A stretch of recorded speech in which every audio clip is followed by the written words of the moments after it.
저는 오늘 세미나의 사회를 보게 된 윤창용입니다. 오늘 나오신 분들 몇 명을 보니까 부산에 자유 우파를 이끌고 계시는 대단하신 분들이 오늘 많이 참석을 하셨습니다. 몇 분만 제가 호명하고 진행하도록 하겠습니다.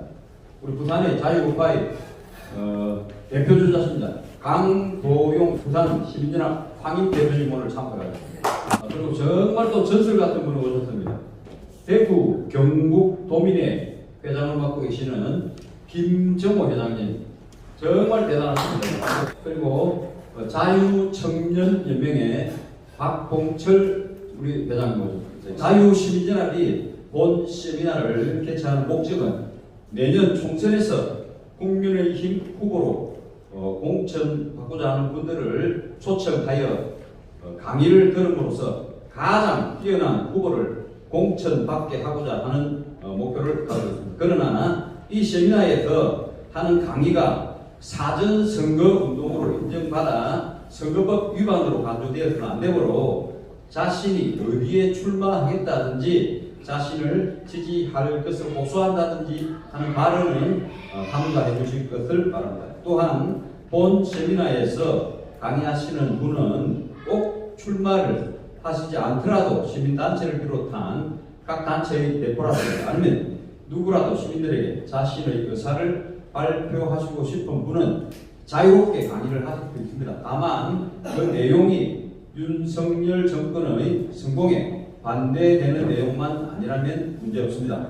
그러면 먼저 격려사를 부탁드리겠습니다. 오늘 격려사를 하실 분은 박근필 목사님. 박근필 목사님은 나라사랑기도회의 대표를 맡고 계시고 한국기독교 분선교연합회 부산 지회장이시기도 합니다. 박 목사님은 전국 수사파가 장악하고 있는 현 단계 한국의 사태를 위기 국면으로 진단하시고 윤석열 정권이 성공하여야 그 위기를 극복할 수 있다는 믿음으로 기독교인을 중심으로 시민운동을 전개하고 있는 부산의 대표적 기독교 지도자 중 한 분이십니다. 자, 계기가 부탁드리겠습니다.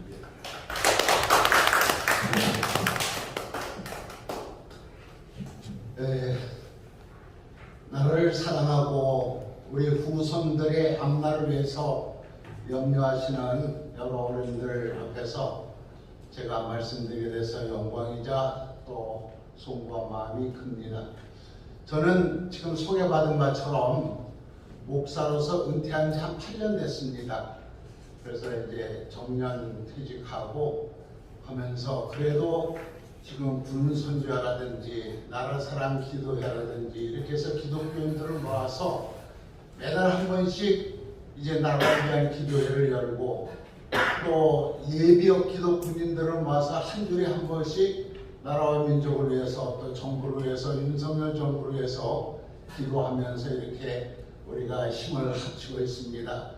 그래서 이제 이렇게 제가 여러 가지 소문에 의해서 초청을 받은 것 같은데 전문적인 정치적인 용어나 내용을 잘 모르지만 기독교인 입장에서 또 우리 나라 전체를 위해서 왜 저희들이 나서지 않으면 안 되느냐 하는 것을 간단하게 말씀드리고 내려가지고 합니다. 우리가 늘 하는 말처럼 나라가 제대로 되지 않으면 종교도 없고 자유도 없고 아무것도 없다는 사실을 뼈저리게 느낍니다. 예를 든다면 해방 직후 1945년 8월 15일 후에 북한의 교회가 3,300개 있었고 교인들이 22만 정도 있었다고 합니다.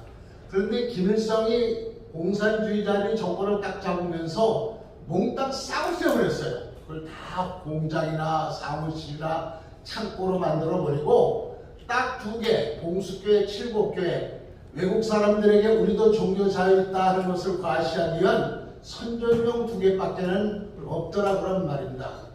그리고 그곳에서 자유를 찾아서 월남하신 분들이 지금 제가 은목교회라고 은퇴하신 목사님들만 나가는 교회 나가는데 거기 97세 되신 96세 되신 저 진남파에서 오신 목사님 또 이제 황해도 사리원에서 오신 목사님 계신데 그분들이 공산당 김일성이가 집권하고 한 1년 사이에 얼마나 끔찍하고 무서운 일을 당했는지 입만 여시면 그 얘기를 하신 거예요. 그러면서 공산당은 사람이 아니다. 그건 마귀의 새끼도 그런 마귀들이 없다 할 정도로 치를 떨고 계시고, 심지어는 그 연세 97세 96세 된 어른이 만약에 북한군이 쳐들어온다면 나 자원입대한다. 그래서 뭐 총 쏘고 그럴 수 없으면 내가 주먹밥 날는 일이라도 하겠다. 나는 목사이기 때문에 용서를 가르치고 화해를 가르치는 사람이지만 공산당이 이 땅을 침범하는 것은 용납할 수가 없다. 이렇게 말씀하세요. 그래서 그분들 97세 된 분이 자원입대했다 하면은 그 주변 많은 사람들이 그 얘기를 들으면서 얼마나 그 심적인 그런 시너지 효과가 있겠는가. 그래서 나는 비록 도움이 될 때는 안 될지는 모르지만 나는 자원입대한다. 그렇게까지 말씀하시더라고요. 이걸 보면서 겪어본 분들이 공산주의가 얼마나 무서운지를 뼈저리게 체험하시고, 절대로 뭐가 뭐 아무리 어떻고 더라도 좌익사상 공산주의는 안 된다고 그렇게 입이 터지도록 말씀하고 계세요. 여러분들 아시다시피 이 6.25 전쟁 때 1.4.5 때 약 500만이 넘는 북한 사람들이 내려왔는데 뭐 때문에 고향 떠나고 자기 집 일가 집소도 떠나고 내려왔겠습니까? 또 그 후에도 탈북자들이 지금 만주로 연해주로 뭐 20만인이 30만인이 떠돌아다니고 있다고 그래요. 지금 남한에 들어온 사람들만 하더라도 약 3만 3천, 3만 5천 정도 된다고 그러는데 그 사람들이 왜 고향 버리고 왔겠습니까? 뭐 때문에 자기 일간 친척들, 부모 형들 버리고 여기까지 왔겠느냐 말입니다. 도저히 살 수 없는 것이기 때문에 그분들이 눈물을 먹고 내려왔잖아요. 그거 하나만 보더라도 그 사회가 얼마나 무서운 사회인지를 알 수 있는데, 지금 이 나라에서 온갖 호의호식 다 하고 누릴 거 다 누리고 자기들 다 미국 유럽에 유학 갔다 온 인간들이 공산주의 두둔하고 북한 두둔하고 중공 두둔하고 러시아 싸우는데 러시아 건 들고 이러는 것을 봤을 때 이 나라 이대로 뒀다면 큰일 나겠다 싶은 생각이 들더라 그런 말입니다.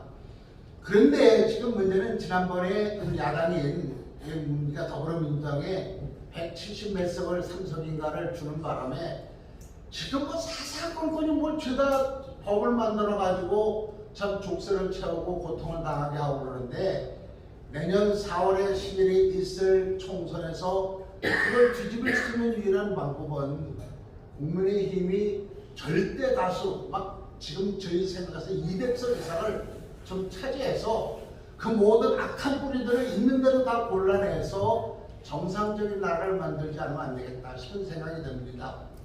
그래서 당부하고 싶은 것은 우리가 닥치는 대로 만나는 대로 사람마다 공산주의는 안 된다, 좌익은 안 된다, 그런 말씀을 어른들이 듣든지 안 듣든지 계속 하셔야 되리라 생각합니다. 저도 옛날에는 그 무슨 학생운동, 청년운동 같은 것도 좀 했었습니다. 제가 65학번인데 경희대학 법대를 나왔습니다.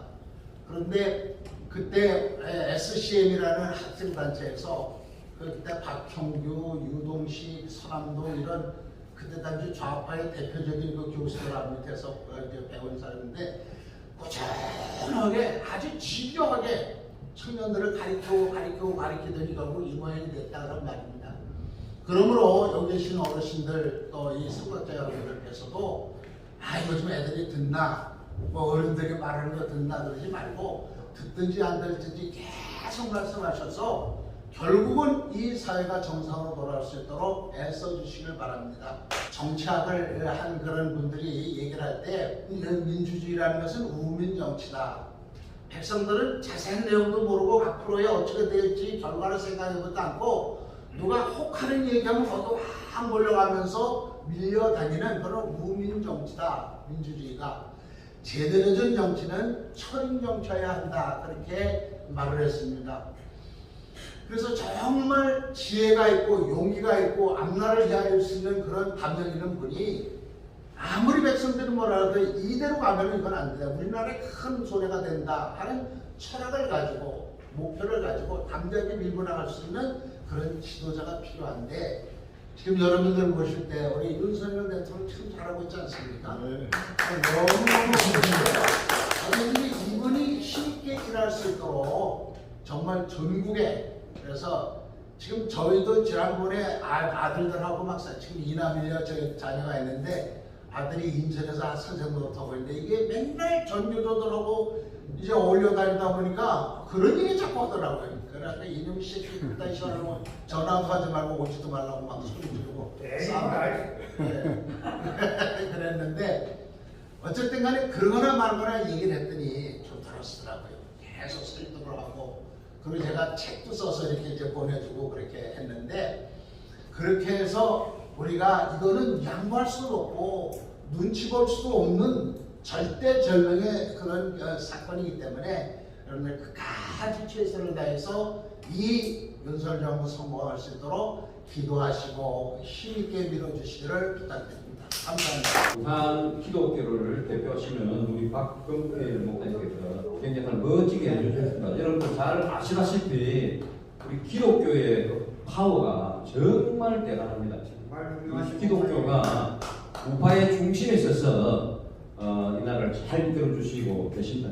다음 순서는 자유시민연합이 드리는 재음이라는 순서로서 우리 자유시민연합 대표이시는 최태열 대표님께서 말씀하시겠습니다. 자유시민연합의 당면 목표는 내년 총선에서 부울경 지역에서 우파적 가치를 가지고 좌파와 싸워 이길 수 있는 제대로 된 국회의원 후보를 추천하여 공천받도록 하는 것입니다.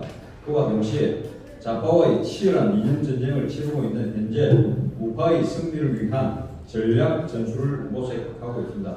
이념 전쟁에서 용어 전술의 중요성이라는 제목으로 최태열 대표님의 발표 시작하겠습니다.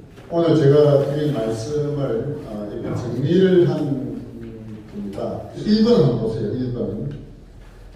대한민국은 현재 이념 전쟁 중이다 라는 인식을 가지고 있느냐 없느냐. 이것이 우파의 정치인으로 우리가 지지를 할 것이냐 말 것이냐 하는 것의 가장 기본적인 판단 기준이 된다고 생각합니다. 대한민국 현재 좌파와 우파 간의 치열한 이념 전쟁 중이다. 그것도 제3의 이념 전쟁 중이다 라고 하는 인식을 고승국 박사가 여러 번 얘기했습니다.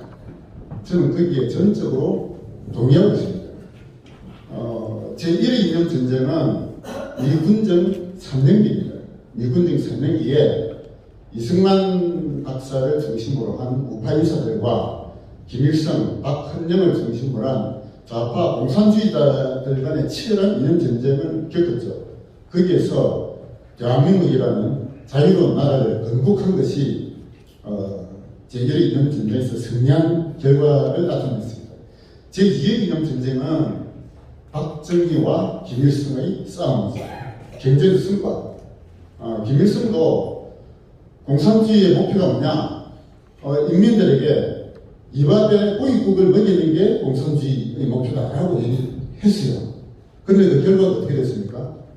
박정희가 만든 대한민국은 야간에 위성 사진을 보면은 서울을 중심으로 전국이 휘황찬란하게 빛나고 있는 데 반하여 북한은 평양만 조금 빛이 있을 뿐 전체가 깜깜한 암흑 세상이 되었습니다.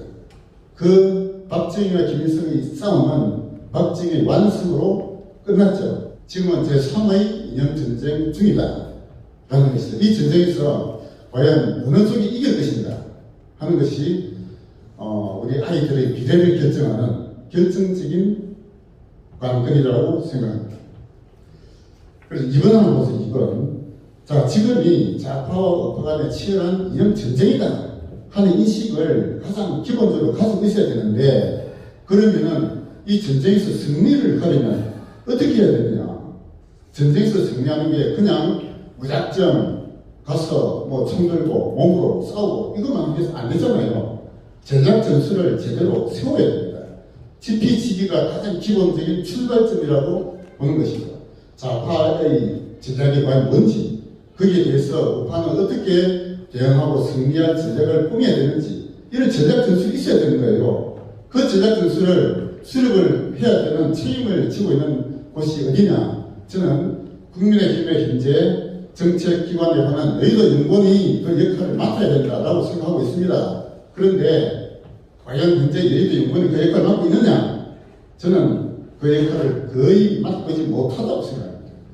그 책임을 맡고 있는 박수영 국회의원도 물론 뛰어난 인물인 건 맞습니다만 이런 좌파와의 이념 전쟁에서 승리하기 위한 제대로 된 전략 전술을 만들어낼 만한 인물은 되게 어렵다라고 생각하는 것입니다. 그래서 이 좌파와의 이념 전쟁을 승리를 이끌어내기 위한 이념 전략 전술을 누가 만들어야 되느냐? 우리 바깥에 우리가 만들어야 되는 것입니다. 그래서 우리가 좌파와의 승리를 위한 전략 전술을 어떻게 개발해야 될 것인가 라는 말씀을 좀 드려보고자 하는 것입니다. 자, 3번 한번 보세요. 자, 3번. 자, 좌파와 우파 간의 치열한 이념 전쟁을 치르고 있다고 하면은 가장 첫 출발이 되는 것이 뭐냐? 아군이 누구고 적군이 누군지 그걸 먼저 알아야 되죠. 아군의 핵심 세력이 누구냐? 저는 그게 적어놨습니다만 우리 손주들에게 자유와 번영의 나라를 물려주고자 하는 그런 마음이 가득 찬 실버 세대, 60대 이후 주로 70대, 80대 나이든 실버 세대가 우리 우파의 가장 핵심 세력이다라고 저는 생각하고 있습니다. 그동안 우리 우파 운동이 주로 나이든 분들이 거리에서 좌파와 싸워왔잖아요. 그분의 마음이 뭐냐? 우리 아이들에게 저는 공산사회를 물리주면 안 된다 하는 그런 마음으로 딱 지금까지 싸워왔지 않습니까?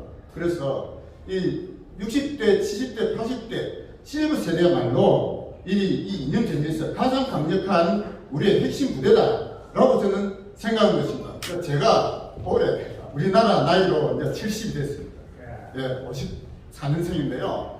제가 70이 되고 보니까 야, 이 70대 앞으로 10년 이게 정말로 좌파와 싸울 수 있는 가장 좋은 나이다 이 생각입니다. 여기 오신 70대 분 많으시잖아요. 여기 오신 70대 여러분들이야말로 이 좌파 이념 전쟁에서 가장 핵심 부대다 저는 그렇게 생각합니다. 60대는 제가 겪어보니까 60대는 아직까지도 욕심이 조금 남아있는 나이예요. 80대는 마음은 있는데 행동력이 조금 약화되는 그런 나이입니다. 그래서 저는 우리 좌파와 이념 전쟁에서 가장 앞장서서 싸워야 되는 세대가 세력이 누구냐? 70대들이죠. 그런데 실버 세대만 가지고 이 전쟁에서 이길 수 있느냐? 없죠. 그래서 우리의 동조 세력이 누구냐? 저는 2030 청년들이라고 생각합니다. 왜? 우리 실버 세대가 가지고 있는 욕심은 욕심이라기보다는 바람은 우리 아이들이, 우리 손주들이 우리보다 더 자유롭고 더 번영한 나라에서 살 수 있도록 다 모든 걸 물리주어 죽자. 이게 우리 나이 든 사람들의 공통된 마음이에요. 자, 그런데 2030 청년들은 자기 자신의 타고난 가능성 마음껏 발휘하고 자아 실현을 하고자 하는 욕구에 가득 찬 세대입니다. 우리 실버 세대와 2030 세대의 욕구가 막이 똑같아요. 저는 같다고 생각하는 거예요. 그래서 우리 실버 세대가 핵심 세력이 되고 2030 청년들이 그게 동조 세력이 돼가지고 이 나라의 미래를 정말로 자유롭고 번영된 나라로 만들어보자 하는 것이 저희 단체의 목표다. 이렇게 말합니다. 적군의 핵심 세력이 누구냐? 자, 거기 보시다시피 이 자본주의 체제를 전복하고 공산사회로 만들려고 하는 전국 주사파 이게 우리의 적군의 핵심 세력. 그들을 과거에 386 세대라고 불렸다가 지금 20년이 지난 지금은 이미 이제 586 세대가 됐어요. 그들이 이 사회의 실권을 딱 장악하고 있으면서 가장 핵심적인 적군들입니다. 자, 그 뿌리를 보면은 강철 서신이라는 책을 쓴 김영환이라고 있어요. 제가 지금 이 강철 서신을 들고 왔는데요. 이 강철 서신을 쓴 김영환이 이 자생적 주사파의 뿌리예요. 우리나라에서 80년대 후반기에 나서가지고 민혁당인가 만들어가지고 중앙위원을 했는데 그 김영환의 밑에서 그 다음 2인자 비슷하게 한 친구가 이석기입니다. 이석기가 근데 김영환은 이 전향을 했어요. 전향을 해서 자기가 잘못했다 이렇게 반성을 해가지고 새로 쓴 책이 있습니다. 자, 이 책이 다시 강철로 살아라는 이 책이 있어요. 이 김영환은 전향을 해가지고 자기가 잘못하고 정말로 우리 역사에 참 큰 주사파라는 씨앗을 뿌린 아주 잘못을 저질렀다고 스스로 반성을 하고 있습니다. 그런데 나머지 이승기를 비롯한 그 나머지 주사파들이 전향 안 한 놈들이 훨씬 많아요. 그리고 이 주사파들이 그런 그 젊은 친구들만이 아니라 나이든 좌파들도 많이 있었습니다. 나이든 좌파 중에 핵심적인 세 사람이 있었어요. 그게 거기 써놨는데요. 누구죠? 백낙청, 이영희, 조정래라고 해가지고 좌파 문화권력 3인방. 자, 이 책이에요. 좌파 문화권력 3인방이라고 조우석 이분이 쓴 책이에요. 이 책을 보면은 백낙청, 이영희, 조정래 이런 사람들이 이 사람은 정치인은 아니에요. 뭐 학자고 예술가고 뭐 기자고 이런 사람들이에요. 이런 사람들이 좌파적 가치관을 이 것들이 주범들입니다. 이제 이들이 좌파 적군들의 핵심 세력이 볼 수 있는데 동조 세력이 많아요. 동조 세력. 동조 세력이 지금 각종 좌파의 진지들이 꽉 들어가 있죠. 우리나라에 안 들어가 있는 데가 없습니다. 대표적인 데가 민노총이죠. 민노총. 한노총은 조금 민노총보다는 조금 약하지만 그래도 좌파예요. 민노총, 한노총, 정교조, 민변, 참여연대 뭐 온갖 좌파들 진지가 얼마나 많습니까? 그 안에서 우파의 진지가 너무너무 미약해요. 너무너무 미약합니다. 자, 우리 좌파, 자, 4번을 보세요. 4번. 좌파와 싸워서 이기기 위해서는 좌파의 핵심 전략이 뭔지를 알아야 되는데, 좌파의 핵심 전략은 통일전선 전략과 진취전 전략이라고 말씀드릴 수가 있습니다. 통일전선 전략은 레닌이 1902년도에 무엇을 할 것인가 라는 책을 쓰면서 제시한 전략이에요. 진취전 전략은 그람시가 1936년도 깜빵에서 쓴 옥중 쓰고 여기서 제시된 전략입니다. 이 통일전선 전략과 진취전 전략이 좌파의 핵심 전략이에요. 이거를 우리 우파가 알아야 됩니다. 배우고 알고 익히고 그것을 핵심 그들은 왜 승부했는지 알아야 되고 그들을 깨뜨리기 위해서는 뭐를 또 파고들여야 됩니다. 이거 알아야 돼요. 그런데 좌파의 통일전선 전략과 진취 전략 공통된 실행 전술이 있습니다. 실행 전술. 그 실행 전술이 뭐냐? 그게 바로 용어 전술이에요. 용어 전술. 예, 그래서 오늘 제가 말씀드리고자 하는 것은 좌파가 만들어놓은 용어 전술에서 우리가 승리해야 된다. 승리해야 된다. 이 좌파가 만든 용어 전술에서 승리하지 못하면은 우파가 승리하기 무지무지하게 어려워요. 그 좌파의 용어 전술에 승리하기 위해서는 뭐가 필요하느냐? 공부를 하셔야 돼요. 공부를 하셔야 돼요. 제가 지금 책을 많이 들고 나왔는데요. 이 책을 좀 보셔야 돼요. 우파 인사들도. 그냥 길거리에서 손만 흔들어가 되는 게 아닙니다. 그래서 그 제가 맨 밑에 적어놨는데요. 우파 핵심 세력의 학습 조직화. 이게 승리를 위한 방편이다. 학습을 통한 조직화. 이게 좌파와의 싸움에서 이기기 위한 가장 핵심적인 방편이에요. 혼자 공부가 안 되고 조직으로 뭉쳐야 됩니다. 그래서 오늘 이렇게 우리가 자신연합이라는 단체를 만들고 이런 세미나를 여는 것도 학습을 통해서 우리가 조직화하자. 이게 목표예요. 자, 그 다음 넘겨보세요. 자, 좌파에 의해 점령당한 용어들이 무지무지하게 많습니다. 우리가 쓰는 좋은 용어들은 다 좌파가 이미 다 점령해놨어요. 우파가 쓰신 용어가 별로 없어요. 유일하게 남은 단어가 딱 하나 있습니다. 그게 뭐냐? 자유예요. 자유라는 용어는 원래 이것도 좌파가 썼던 용어예요. 자유가 뭡니까? 억압과 구속에서 벗어나자. 해방이 해방. 노동해방, 인간해방. 이걸 부르짖던 자들이 처음에 좌파였습니다. 그런데 그들은 이제 자유라는 용어를 더 이상 안 씁니다. 왜? 그들이 이미 권력을 잡았기 때문에 그렇습니다. 그래서 우리 우파에 남은 유일한 단어가 이제 자유밖에 없어요. 그 위에 보시면은 자, 우리가 쓴 좋은 용어들 한번 보세요. 민주, 공화, 민족, 통일, 자주, 연대, 평등, 해방, 진보, 혁명, 혁신, 변혁, 복지, 정의, 공정, 상식, 국가, 사회. 이런 용어들이 다 좌파들이 이미 그들의 용어로 다 점령해 놨단 말이에요. 그래서 왜 그들이 이렇게 좋은 용어를 썼을까? 그건 뭡니까? 통일 전선을 형성하기 위한 수단으로 활용한 겁니다. 레닌이 그 당시에 짜르 체제를 무너뜨리기 위해서 내세운 전략이 통일 전선 전략이에요. 핵심적인 공산주의 사상을 가진 핵심 전략가들이 똘똘 뭉친 전위적 당을 만드는데 당만 가지고 안 되고 수많은 농민, 노동자, 일반 지식인 모든 계층들이 짜루와 반대는 모든 계층들이 하나로 뭉쳐야 된다. 그게 통일전선 전략이에요. 그 통일전선 형성할 수 있는 가장 핵심 전술이 뭐냐? 바로 용어 전술입니다. 용어 전술. 아주 그럴듯한 용어를 사용하는 거예요. 우리나라도 그동안 민주화라는 단어를 가지고 얼마나 통일전선을 이루었습니다. 우리 여기 오신 분들 중에서도 젊을 때 소위 민주운동 하신 분들이 아마 계실 거예요. 저도 대학 다닐 때 맨날 데모했습니다. 그 당시 박정희 독재는 물을 갈아가 철부터 마시면서 데모하고 이렇게 했어요. 민주운동 했다고 저도 그렇게 믿었단 말이에요. 그런데 그런 민주화라는 용어를 가지고 통일전선 형성해서 마침내 좌파 공산주의자들이 권력을 장악할 때까지 영당했단 말이에요. 영당 가장 핵심 인물이 누구냐? 저는 김영삼이라고 생각합니다.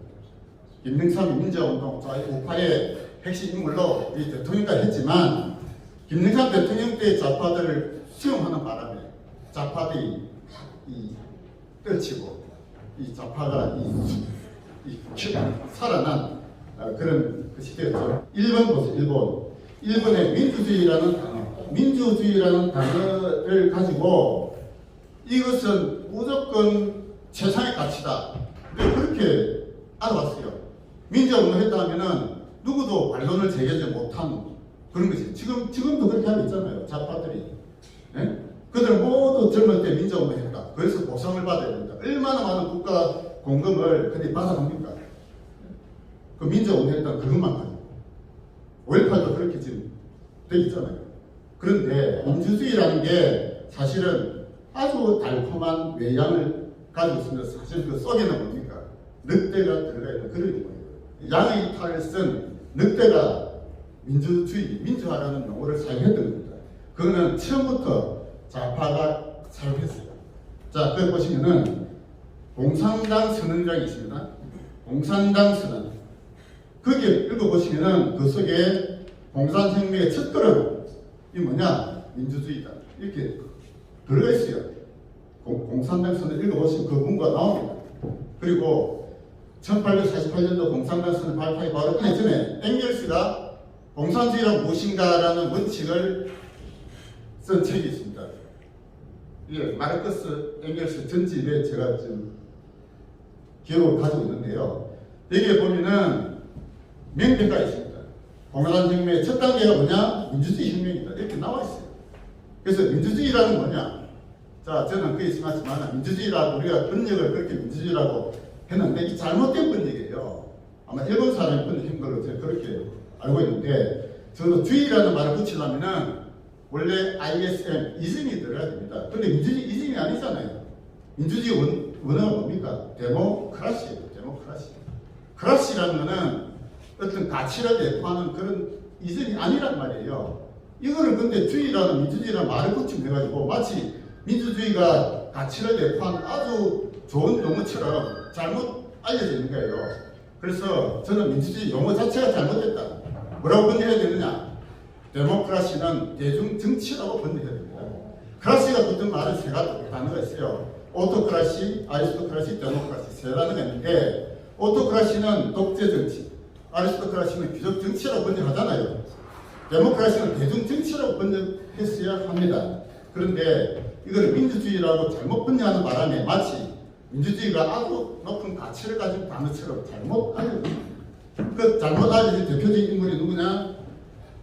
김지아의 시 타는 목마름으로라는 시가 있어요. 타는 목마름으로 김지아 시집을 제가 가지고 있는데요. 여기 읽어보면은 민주주의와 신새벽에 너를 부른다고 짜고 이런 말이 있잖아요.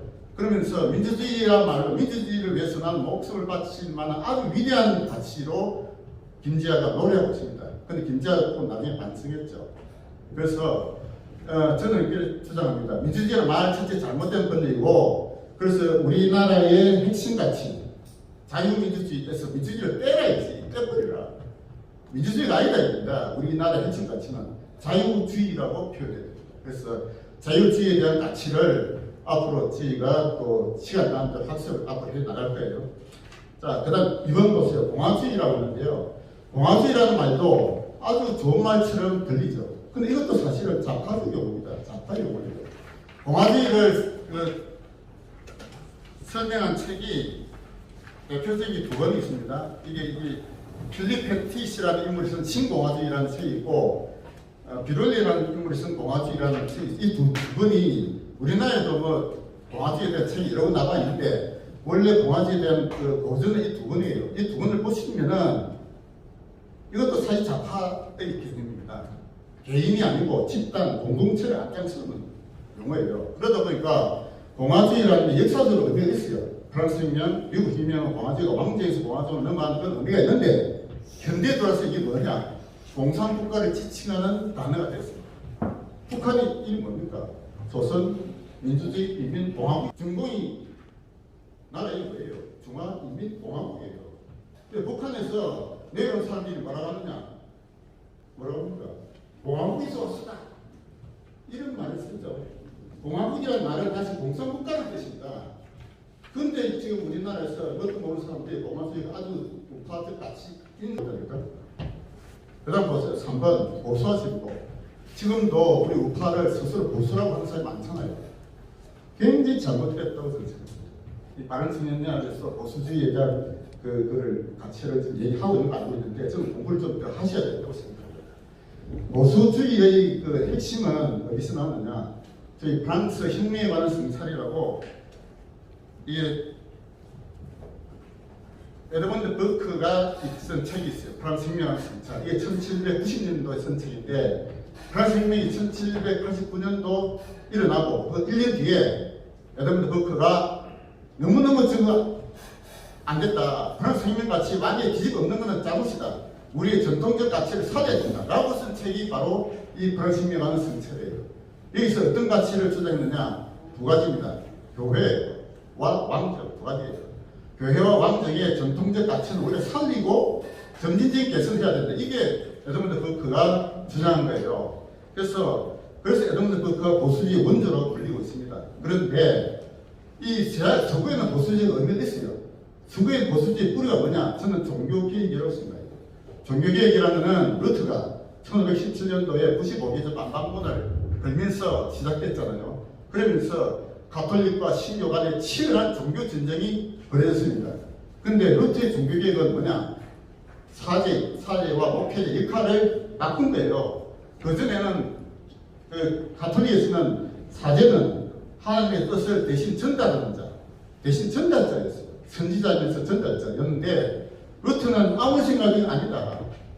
앞으로 사제 역할이 바뀌어야 된다. 어떻게 바뀌느냐? 인도하는 자로 바뀐 거예요. 개인을 하나님께 가서 당신이 직접 하나님과 1대1로 만나라. 그 만나서 거기에서 하나님의 소명을 네가 스스로 찾아라. 이게 가톨릭과 프로테스탄트의 차이점이에요. 그러니까 개인이 중간에 신부나 매기를 거치지 않고 하나님과 직접 만나서 1대1로 만나서 자신의 소명을 찾는 것, 이게 프로테스탄티즘의 핵심 논리예요. 개인의 자유와 소명의 발견, 이게 서구 보수주의 뿌리란 말입니다. 그러니까 서구에는 그런 보수주의 뿌리가 있어요. 자, 그런데 우리나라에서 우파를 보수로 부르면 어떻게 되느냐? 좌파를 진보로 불러줘야 돼요. 좌파를 진보로 불러줄 수 있습니까? 이게 그들은 진보가 아니에요. 그들이야말로 보수 꼴통이라고 불러줘야 되는 겁니다. 그래서 우리는 우파를 스스로 보수로 부르지 말고 우리는 자유진영이라고 불러야 돼요. 그렇게 주장하고 있습니다. 그 밑에 마지막에 적어놨는데요. 이 우파도 이제 혁명을 이제 외쳐야 된다라고 생각합니다. 혁명이라는 게 좌파만 하는 게 아니에요. 우파도 혁명을 외쳐야 됩니다. 혁명을 외쳐야 돼요. 혁명의 첫째 조건은 뭐냐? 개개인의 소명을 발견하는 거예요. 자, 우리가 죽기 전에 뭐 하고 죽을 건지, 나의 소명이 뭔지, 하나님을 믿든 안 믿든 우리가 이 땅에 태어난 이상 뭘 하고 죽자 이거지. 나의 소명, 내가 해야 될 일 찾는 거, 이게 혁명이에요. 그 혁명을 그런 개인의 정신을 거쳐야 비로소 그 다음에 할 일이 나오는 겁니다. 그래서 우리 우파도 개개인 혁명가가 되자. 저는 그렇게 주장하는 거고, 우리 우파의 가장 핵심적인 지도자 누굽니까? 이승만, 박정희 두 분이잖아요. 이승만, 박정희를 보수주의자로 부를 수 있습니까? 저는 절대 부를 수 없다고 생각합니다. 이승만과 박정희 생애를 보면은 그래야말로 혁명까지 했어요. 혁명까지. 자, 그래서 우리 우파의 앞으로 그 인사들도 자신의 개인적인 혁명을 통해서 이 사회를 근본적으로 바꿔야 된다라고 생각합니다. 5번 국민의힘 당명과 당세 이 바꿔야 됩니다. 국민의힘이라는 당명이 누가 만들었냐? 그 미래통합당이 2020년 9월달에 김종인 비대위원장 있을 때 바꿨어요. 김종인이 주도해서 바꾼 겁니다. 자, 국민의힘이라는 이 단어를 생각해 보세요. 저는 국민의힘이라는 이 단어 자체가 우파적 가치를 내포한 단어가 아니라고 보는 거예요. 자, 국민의 힘이 되려면 뭡니까? 당이 국민에게 힘이 돼가지고 뭔가를 국민에게 베풀어 주겠다. 이런 뜻이거든요. 그건 뭡니까?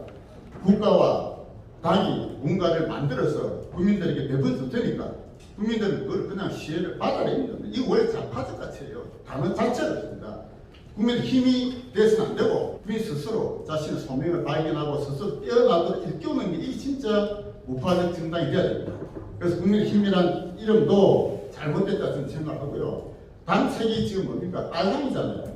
누가 빨강 만들었냐? 예전에 박근혜 비대위원장 때 바꿨어요.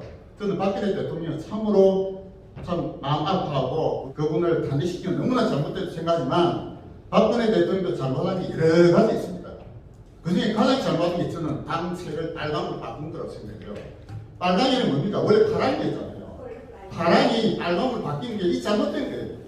네, 빨간색은 뭐냐? 원래 공산 유혈 혁명의 상징색입니다. 레닌이 러시아 혁명을 일으키고 나서 그래서 그걸 지키고 했던 군대가 적군이었어요. 적군. 빨간색이 그들이 깃발이거든요. 중국에 가보세요. 온통 시뻘겋게 현수막 다 거쳐놨잖아요. 중국의 국기가 오색 공기입니다. 빨간색이 바탕이 됐어요. 북한도 인공기도 빨간색이에요. 빨강이라는 색깔은 역사적으로 공산 유혈 혁명의 상징색이에요. 이걸 왜 우파 정당에서 그걸 빨간색 합니까? 정말 잘못됐다. 바꿔야 되지. 예? 예, 저는 그렇게 생각합니다. 우리 우파가 좌파와 싸움에서 이기려면 용어에서 이겨야 돼요. 용어에서 이겨야 되고 친일파, 구구파 이 잘못된 용어들이에요. 그런데 용어를 이길 수 위한 근본적인 것은 우리가 학습을 해야 된다. 책을 보고 공부를 해야 된다. 저는 그렇게 생각합니다. 네, 최철 대표님께서는 상당히 무게감 있는 강의를 하십니다. 국민의 분당 강명도 바꿔야 되고 우리 보수 진보 정말 저는 이 대표님 말 저는 공감을 합니다. 몇 년 전부터 보수 진보라는 말을 쓰지 말자. 자유 우파, 종북 좌파를 써야 된다. 우리가 보수를 쓰는 바람 저쪽 진보는 항상 나아간다. 항상 좋은 가치를 지니고 있는데 정말 우리가 용어에서부터 신중하게 해야 되겠습니다. 저도 앞으로 자유 우파, 종북 좌파 그렇게 해주시기를 부탁드리겠습니다. 자, 오늘 준비된 부분입니다. 강의 시간 들어가도록 하겠습니다. 강의는 각 15분 이내로 해주실 것을 부탁드리겠습니다. 자, 맨 처음 강의는 권누리님, 바른청년연합 컨텐츠 본부장을 맡고 계십니다. 그동안 우파 운동은 60대 이후에 나이든 실버 세대가 주도를 하였습니다. 그런데 실버 세대만으로는 미래를 담보할 수 없으므로 청년들의 자발적인 참여가 절실하다고 할 것입니다. 다른 청년연합은 2030 청년들이 학습을 바탕으로 대한민국의 미래를 자유롭고 번영된 나라로 만들고자 부산을 중심으로 자발적으로 모인 단체입니다. 참으로 반갑고 고마우며 희망을 준다고 하겠습니다. 바른 청년연합에서 컨텐츠 본부장 맡고 있는 건누리 청년의 강의가 있겠습니다. 건누리 청년은 현재 동의대학교 2학년생입니다. 강의할 제목은 세상을 바꾸는 시간 1분입니다. 저는 바른청년연합의 컨텐츠 본부장 권누리라고 합니다. 오늘 주제는 세상을 바꾸는 시간 1분이라는 주제로 이제 강의 시작하도록 하겠습니다. 다들 유튜브 쇼츠에 대해서 알고 계신가요? 유튜브라는 플랫폼은 다들 많이 접해보셨을 겁니다. 쇼츠라는 게 무엇이냐면은 말 그대로 짧은 영상들을 의미합니다. 1분이 넘지 않는 짧은 영상들을 의미하는데 이것이 지금 유튜브에서 굉장한 조회수와 굉장한 구독자들을 모으는 것에 있어서 가장 큰 영향력을 발휘하고 있습니다. 방금 말씀드렸다시피 키워드는 1분 안으로 영상을 만들어내는 것입니다.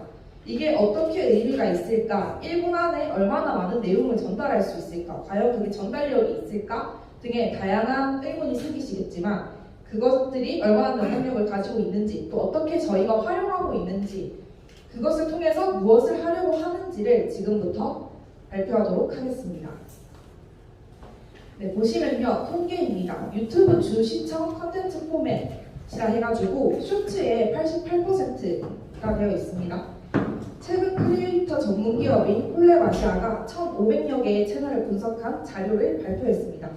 회사가 보유한 채널 전체를 분석해 보니까 조회수의 88.2%가 쇼츠 영상에서 발생했다고 합니다. 그리고 유튜브 채널에 방문하는 사람들의 경로를 살펴보았는데 10명 중에 7명은 쇼츠를 통해서 처음 채널에 유입되었다라고 밝혔습니다. 2020년 9월 인도를 시작으로 다음 해인 2021년에 걸쳐가지고 이 유튜브 쇼츠라는 것이 전 세계적으로 활성화가 되고 있습니다. 유튜브가 처음 시작한 게 거의 이제 2005년쯤인데 등장한 지 3년밖에 안 된 쇼츠가 이 유튜브 세계에서 굉장한 비중을 차지하고 있음을 알 수 있습니다. 90%에 가까운 조회수가 유튜브 쇼츠에서 발생하는 것은 아무래도 이 쇼츠의 특징인 짧고 속도감이 빠른 영상으로 구성되어 있기 때문에 일반 영상들보다 더 자주 보게 되는 것이죠. 접근성이 좋으니까 버스를 타고 이동을 하거나 지하철 타고 이동하거나 잠들기 전이나 이렇게 잠깐씩 가볍게 즐기기 좋은 콘텐츠입니다. 또 하나 흥미로운 결과는 바로 이 영상의 시청 시간 데이터인데요. 유튜브 쇼츠 이전에 일반적인 영상 하나의 평균 시청 시간은 약 2분 정도였습니다. 근데 쇼츠가 활성화되고 난 이후부터는 1분 정도로 줄어들었어요. 이것이 무엇을 의미하냐면은 동영상 하나의 시청 시간은 절반으로 줄어들었지만 전체 시청 시간은 오히려 2.3배가량 늘어난 것을 볼 수 있습니다. 10분 길이의 영상 한 편을 보는 것보다 1분짜리 영상을 10번 넘게 소비하는 사람들이 늘어났다라는 것을 의미합니다. 그래서 전체 시청의 84%는 모바일, 핸드폰으로 시청을 했고요. 쇼츠를 통한 유입이 이런 것들을 통해서 정말 어마어마하다라는 것을 알 수 있는데 그렇다면은 이 유튜브 쇼츠가 과연 가볍게 즐기기만 할 수 있는 오락 문화에 불과한가? 아니라는 것입니다. 보시다시피 제가 기사들을 몇 개 가지고 왔는데 대선에도 많이 사용이 되고 있습니다. 단순한 정경 발표나 카드 뉴스를 넘어가지고 일종의 문화 콘텐츠로 진화하고 있는 것을 알 수 있습니다. 작년 대선에 이제 승부처로 지목된 2030 청년층이 생산하는 이런 인터넷 밈과 같이 결부가 되면서 새로운 문화 현상을 떠오르고 있는 것을 확인할 수 있습니다. 이제 출마 선언이나 공약 발표를 유튜브로 생중계하는 것은 기본이고요. 최근에 유튜브가 서비스하는 쇼츠, 1분 분량의 짧은 세로 영상, 그리고 인스타그램의 라이브 방송 등을 통해서 이런 것들을 이용하는 경향성이 두드러지고 있음을 확인할 수 있습니다. 흔히 정치 메시지는 짧고 명확하게 전달해야 한다라고 하는데 쇼츠는 이런 특징에 잘 부합합니다. 제작도 굉장히 간편한 편이고요. 편집 시간도 오래 소요되지 않고 이용자들이 많아서 노출도 훨씬 잘 됩니다. 일반 영상에서는 10만 조회수를 내는 게 정말 힘든 일인데요. 이 쇼츠 같은 경우에는 100만 조회수를 내는 것도 그다지 힘든 일이 아닙니다. 네, 제가 가지고 왔는데 이게 대통령실에서 윤석열 정부가 이제 후쿠시마 문제에 대해서 발언한 것을 1분도 안 되는 쇼츠로 정리한 영상입니다. 함께 보도록 하겠습니다.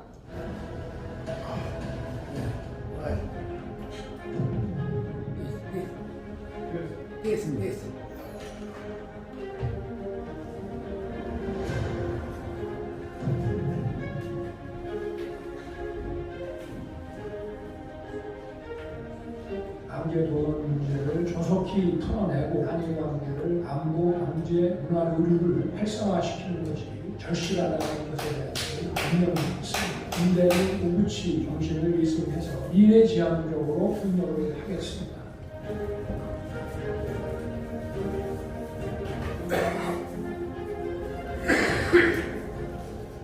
저와 저희와 비슷한 또래의 2030 청년들일 경우에는 뭐 뉴스를 직접 찾아보고 기사를 찾아보고 이러는 경우가 많이 없습니다. 그래서 이런 정치의 상황에 대해서 청년들이 먼저 알고 청년들이 깨어 있어야 되는데 애초에 찾아보지도 않고 접할 기회가 없다 보니까 모르고 넘어가는 그런 경우들이 정말 많습니다.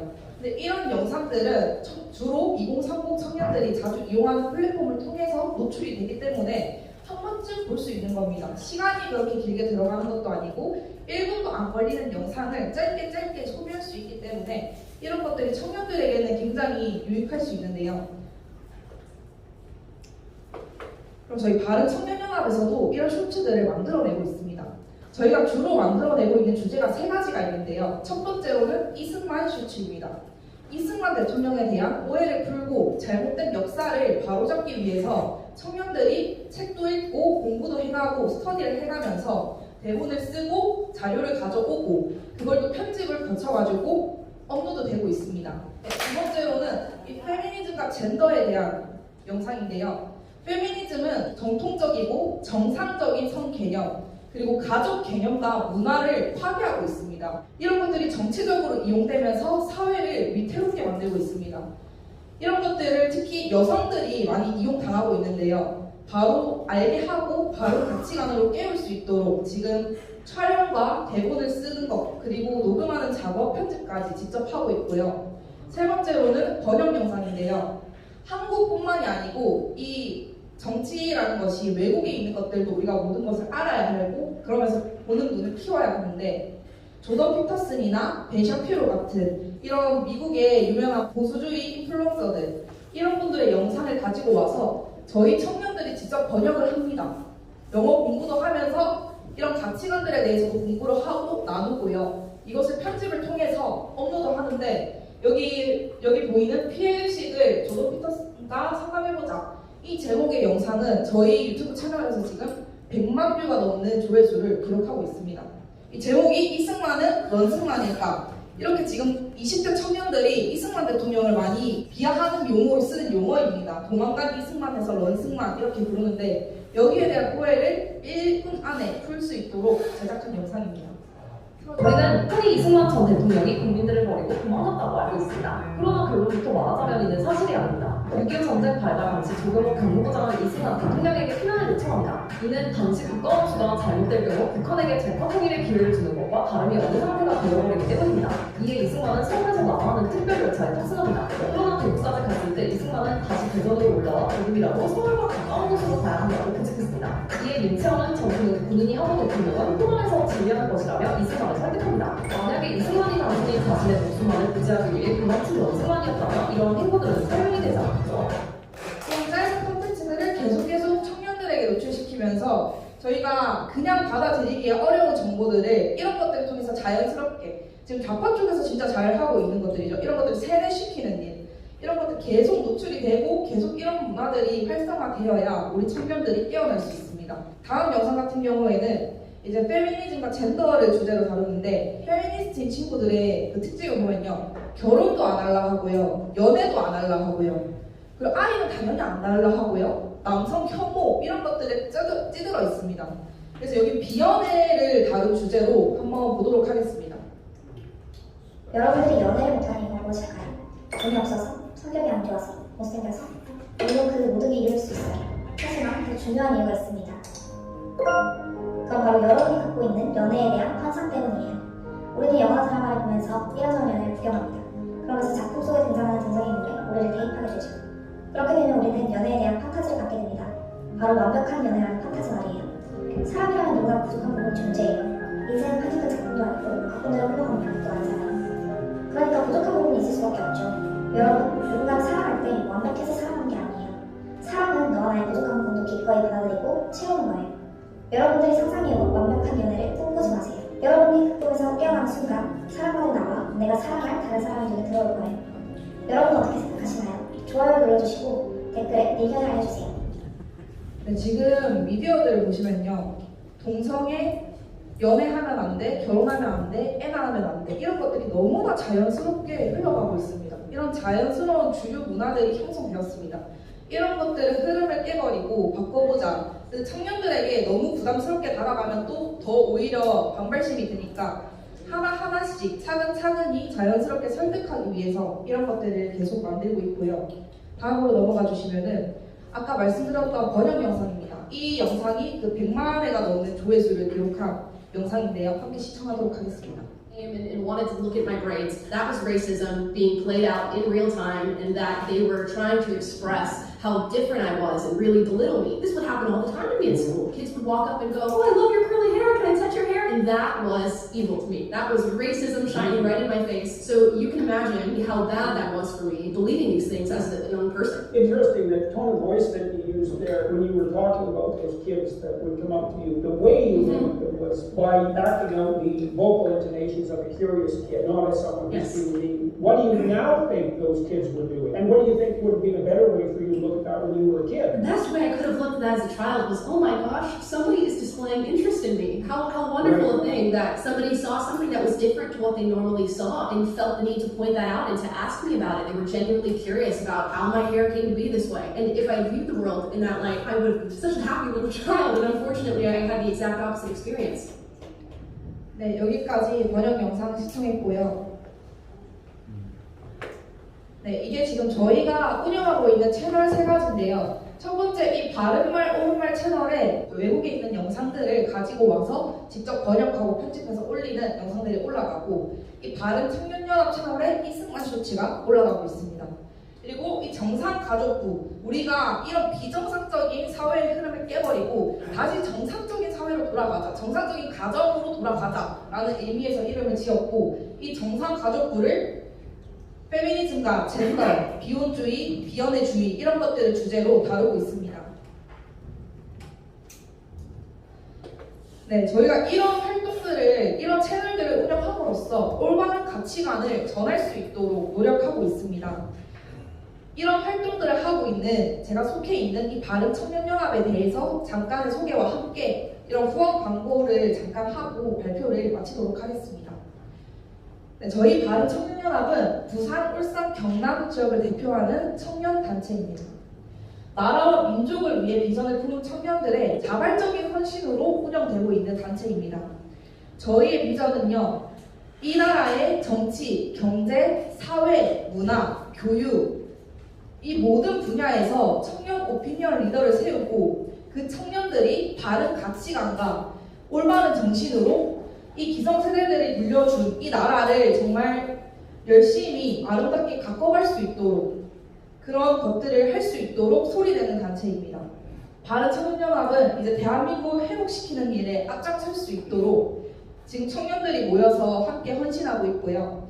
지금 크게는 교육 파트와 미디어 파트로 나눠져 있습니다. 그래서 저희가 언론사도 하나 만들었는데, 이 언론사에서 뉴스들을 바르게 해석해서 올리고, 또 외국에 있는 외신 뉴스도 가져와서 직접 번역해서 올리고, 또 저희 콘텐츠 본부 같은 경우에는 미디어 영상 교육을 하는 겁니다. 이 아카데미를 통해서 이거를 굉장히 저렴한 가격에 합니다. 가르치고 그것을 올바른 문화를 만드는 이런 미디어 콘텐츠들을 바꾸는 일에 힘쓸 수 있도록 함께 교육하고 있고, 그 외에도 가치관 교육이나 기사 작성 교육 등을 하고 있습니다. 지금까지 세상을 바꾸는 시간 1분을 주제로 발표한 권누리였습니다. 다음은 정성문 천진 엔지니어링 부사장님 강의 순서가 되겠습니다. 정성문 부사장님은 좌파와의 싸움을 통하여 우파적 가치를 실현하려고 하는 부산의 대표적 인사 중 한 분입니다. 얼마 전 부산에 개최된 이성만 학당의 학습을 주도하기도 하였습니다. 오늘 강의할 제목은 좌파들의 역사 지우기입니다. 보수라는 단어를 우리가 사용하지 않아야 됩니다. 자유우파 하는 것이 좋습니다. 왜냐하면 보수에서 진보로 넘어갑니다. 보수에서 진보로 넘어가면 진보의 반대말이 보수로 다시 돌아와야 되는데, 진보의 반대말이 어디로 가느냐면 반동으로 갑니다. 보수에서 진보로 갔다가 진보에서 다시 보수로 돌아와야 되는데, 진보의 반대말은 반동으로 가버립니다. 그래 되면 어떻게 됩니까? 반동 이꼬로 보수가 되버립니다. 정부 좌파 세력들이 자기들이 진보라는 아름다운 단어를 먼저 선점해버렸기 때문에 우리가 세상을 바꾸어 나가는 진보 세력인데, 우리에게 반대하는 세력은 반동이다. 보수라는 단어보다는 자유 우파를 사용해 주시는 것이 좋을 것이다. 그렇게 저는 생각합니다. 저는 1965년생입니다. 영주동에서 태어났습니다. 6살 때 전포동으로 이사를 갔습니다. 저는 어릴 때 단 한 번도 흙을 받고 흙에 먼지를 묻혀갖고 살아본 적이 없습니다. 지금 역시 마찬가지입니다. 중앙로 길은 150년 전에 일본이 들어와가지고 부산역과 부산항을 개발하면서 도로를 만들었습니다. 그 당시에 포장했던 그 포장 그대로 유지를 하면서 지금의 부산에 있습니다. 그 도로 넓이도 8차선 도로, 100년 전의 도로 그대로입니다. 다들 아실 겁니다. 그래도 부산이 지금 어떻게 되었습니까? 광주인 농업도시 광주보다도 더 못 사는 전국에서 대구 다음으로 두 번째로 못 사는 도시가 되어버렸습니다. 그것이 바로 좌파들의 역사 지우기 때문입니다. 좌파들이 역사를 지워갖고 부산이 어떤 도시인지를 전부 다 버렸습니다. 아마 88년도, 89년도까지 여러분들 다 아실 겁니다. 전국의 대학생들 가요제에 부산이 휩쓸었습니다. 왜 그랬습니까? 그 이유는 세계 문물과 모든 문화들이 부산항을 통해서 서울로 전달되었습니다. 제가 처음에 원탁 노래방에서 노래 불러본 것이 제 기억이 82년도입니다. 제가 84분입니다만은 고등학교 때 이미 저는 원탁 노래방을 경험을 했습니다. 전 세계에서 가장 우수한 디스코 클럽들이 조동학과 남포동 온천장에 있었습니다. 제가 94년도에 싱가포르에 가니까 싱가포르에 시내에 줄리아나라는 디스코텍이 있었습니다. 94년도에 줄리아나 디스코텍이 싱가포르에 진출을 했는데 줄리아나가 언제 생겼냐면 91년도에 부산의 크라운 호텔에 나이트클럽이 지하에 생겼습니다. 부산에서 발생한 클럽이 싱가포르에 가가지고 진출을 할 정도로 부산이 잘 살았었습니다. 세계 문물이 모든 것이 뉴욕에서 발생하고 런던에서 발생하면 일본 동경을 통해서 또 오사카를 통해서 후쿠오카를 통해서 부산으로 오는 그런 것이었습니다. 근데 부산이 지금 엉망진창이 되어가고 여러분들 아시다시피 제일 못 사는 동네가 되어 있습니다.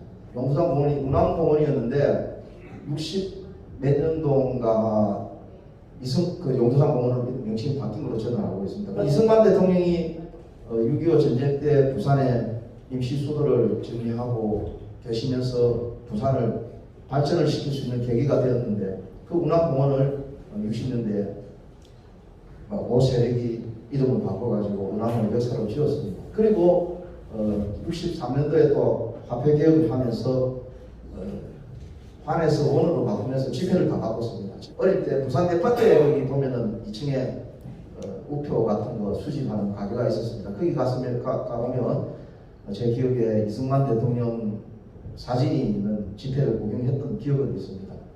이승만 대통령을 전부 지워버렸습니다. 그리고 지금 우리나라의 지폐에는 대한민국과 아무 관계없는 인물들이 들어있습니다. 물론 이순신 장군 여러분들 존경하고 세종대왕 존경하는 인물입니다. 그리고 이선생 존경하는 인물들입니다. 그 사람들 대한민국하고 무슨 관계가 있습니까? 그 사람들은 대한민국과 아무 관계없는 조선시대 사람들입니다.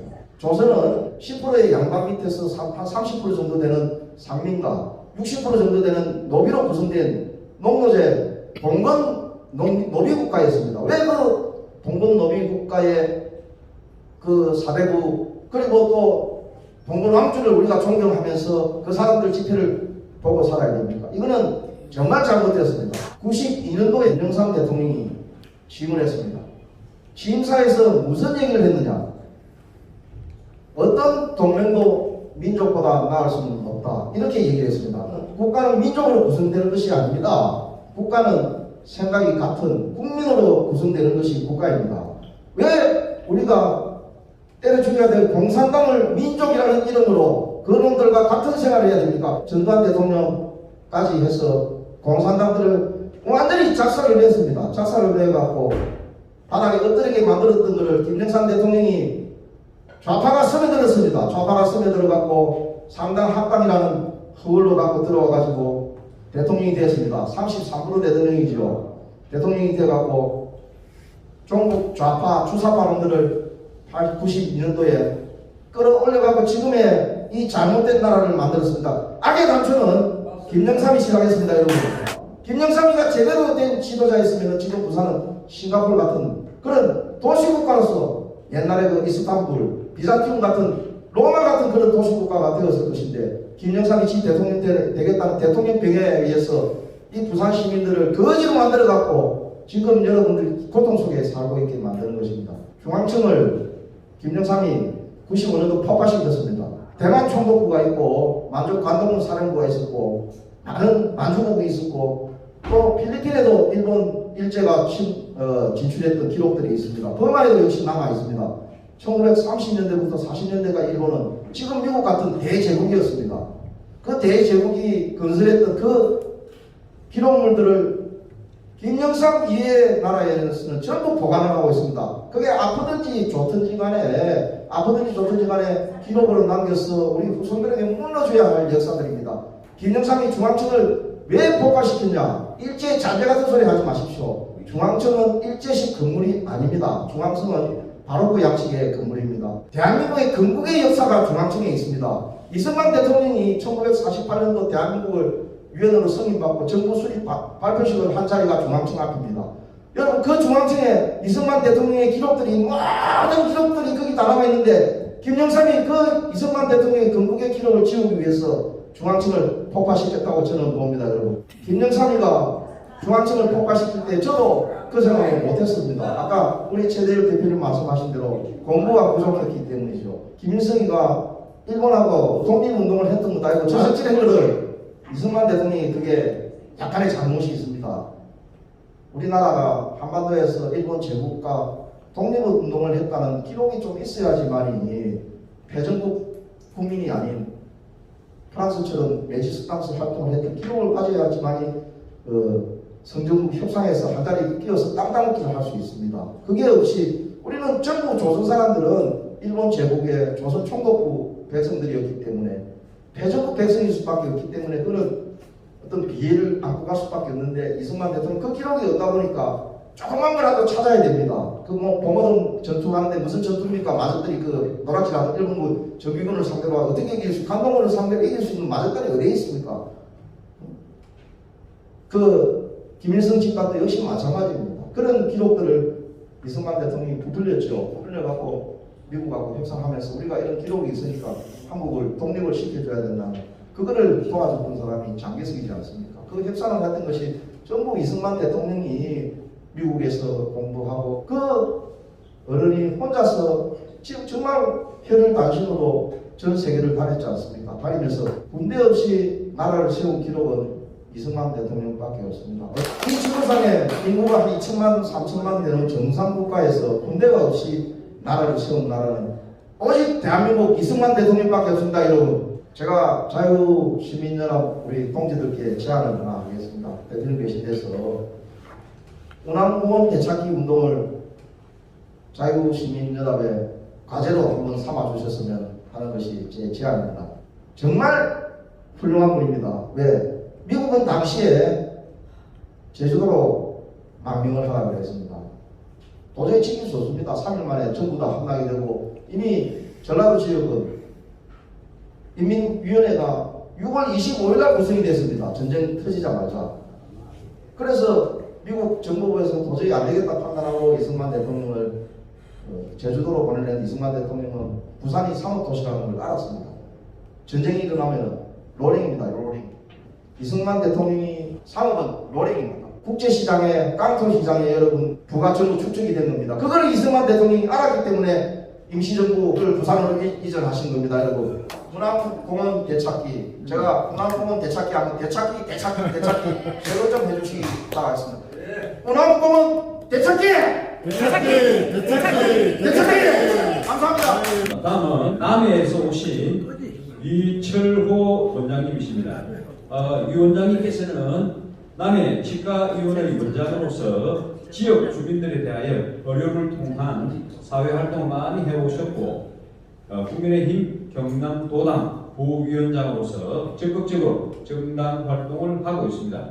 매년 총선에서 출마를 염두에 두고 계신 것으로 알고 있으며 오늘 강의할 제목은 출산율 감소와 수도권 집중에 대한 대응책입니다. 저는 이 부산이 제2의 고향이라 마찬가지입니다. 제가 우리 남해에서 5남 4녀의 8번째 남해로서 막내로서 태어나가지고 저희 선친이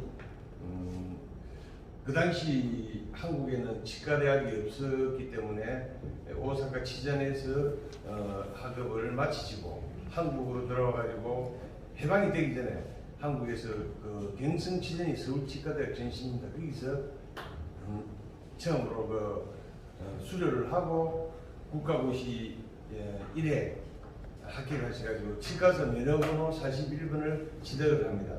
제가 56년생인데 동아대학교 24입니다. 그래서 제 고등학교 학창 시절을 이 부산에서 나왔기 때문에 부산에 대한 정이 너무나 많습니다. 제가 원래는 치과 대학을 가지를 안 했습니다. 안 했고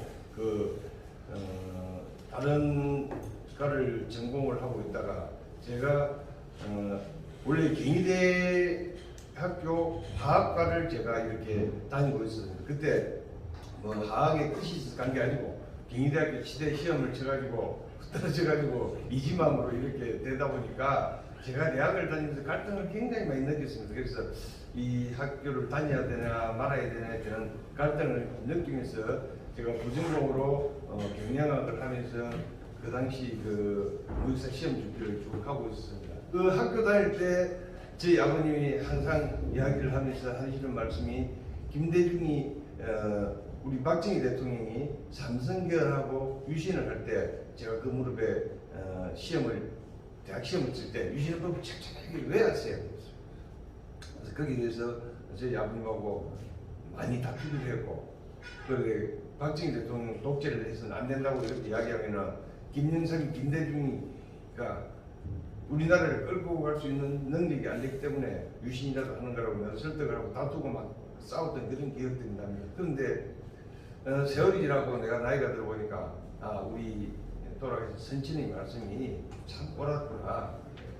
우리가 젊은 혈기로 이렇게 부모하고 이렇게 다투고, 그 다음에 아까 타는 목마름으로 갈망하는 자유, 이런 것들이 그 허상이라고 저는 생각합니다. 이 살아보니까 이게 우리가 자유와 우리 가지는 이런 자유, 대한민국을 가지려면 우리의 희생과 피를 흘려야지 이렇게 자유를 유지하고 지킬 수 있다고 생각합니다.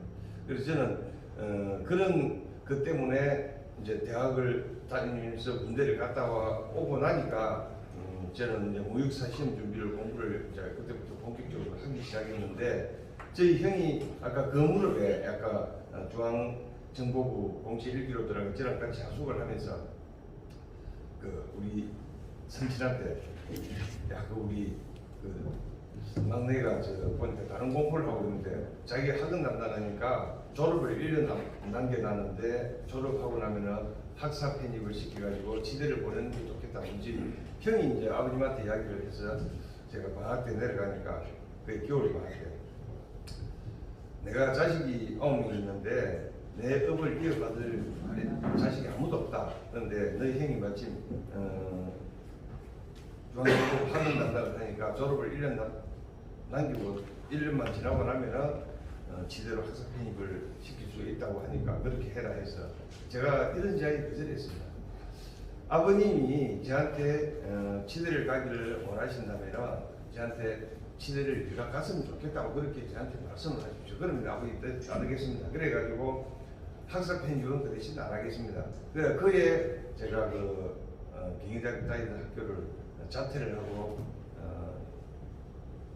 수능 시험이 이제 시작이 됐고, 제가 27살 때 수능을 하니까 참 힘들었습니다. 그래서 수능 시험을 쳐가지고 그때 당시 생긴 지 얼마 되지 않았던 당국대학교 치과대학 3회에 입학을 했습니다.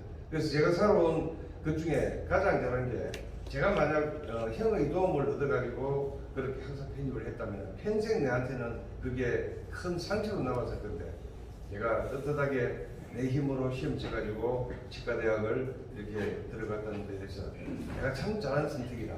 제가 이제 치대를 졸업하기 전에 1년 전에 제 선친이 암 투병을 하시다가 갑자기 돌아가셔가지고 제가 부산에서 사실 개업하고 싶었는데 하지도 못하고 저희 선친이 하던 남해 치과의원을 이어받아가지고 그때부터 35년간 치과 생활을 남해 지역에서 했습니다. 하면서 여러 가지 많은 사회 활동도 하고 그러던 중에 제가 한 10년 전부터 정치를 해야 되겠다는 생각을 가지고 그때부터 국민의힘 당장에 가입을 해가지고 정당 활동을 하기 시작했습니다. 이제 제가 시간이 좀 나는데 저희 아들이 또 다행히 제 뒤를 이어받아가지고 이번에 치과대학을 졸업하고 면허번호 제가 7.88번인데 37,000번을 가지고 제 치과에 같이 근무를 하게 됐습니다. 그래서 이제 제가 해야 될 일은 치과 의사로서의 역할은 다 마치고 이제 우리 대한민국의 발전과 또 내가 아끼는 우리 남해 사천 하동 지역이 소멸 대상 지역 5번째 들어갑니다. 그 정도로 위기에 찬 이 지역과 또 우리 인구를 출산율 저하로 인해서 대한민국의 이 미래가 위태해지는 이런 부분에 대해서 내가 정치인으로서 할 수 있는 역할을 해보고자 하는 뜻으로 이렇게 출마를 결심을 하게 됐습니다.